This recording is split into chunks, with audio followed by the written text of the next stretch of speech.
Police are investigating the death of a woman whose body was found in a Queens park. The victim has been identified as 28-year-old Ching Kiemde. Her body was found by a passerby in Casino Park in Flushing on Sunday. The medical examiner's office says she had knife wounds to her neck and torso. She was found disemboweled, but investigators say that happened after she died. A New York cop wants you to see this, so he sent it to me with this note, talking about the difference, not just the difference between black rate of crime and white rates of crime, and black and Asian rates of crime. So it's not just a question of numbers, quantity, it's also quality. And the description that the Daily News gives on this crime, it's really just a little incomplete. And I'm not even saying it should have been more complete, but this was not just a murder, it was a butchery job.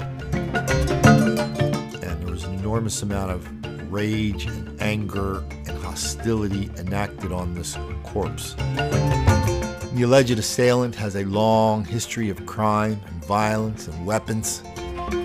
No surprise there. In the story, it says that the files on many of the charges are sealed.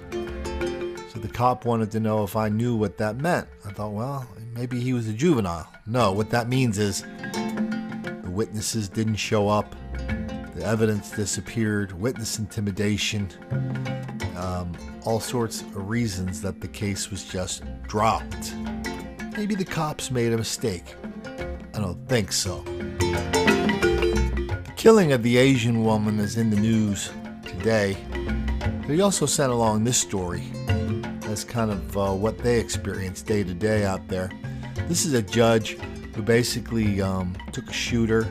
They arrested a shooter. The DA wanted to put him away for like 50 years. The judge started singing all these sad stories about what a good boy he was, how society let him down, and I think he gave him just a few months. The cops go crazy for that. The same cop also sent me a story. Gosh, I wish I remember where it was. But it was a story this week how a girl bought a gun, a black woman bought a gun for her black boyfriend he used to kill a cop. He was a felon, so he couldn't buy a gun, so she bought it. It was a straw man purchase.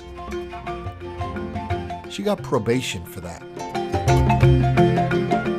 So he was saying, well, so these same folks that refuse to put a straw man purchaser who uses a gun to kill a cop in jail, these are the same ones that now say they want stronger gun laws. They won't even enforce the ones that they have. That's the world we live in. That's the world the cops believe you don't know anything about. I don't know anything about. That's why we use these videos. That's why I want you to share them, like them, subscribe to this channel, read Don't Make the Black Kids Angry. This is one of the few places in the country you're going to get this kind of information. You're going to get the pushback on the great lie of black victimization, which is what we do here every day.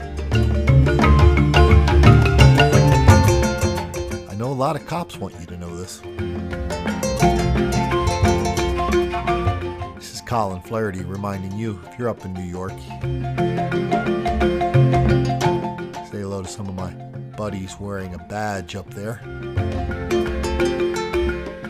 And remember, don't make the black kids angry.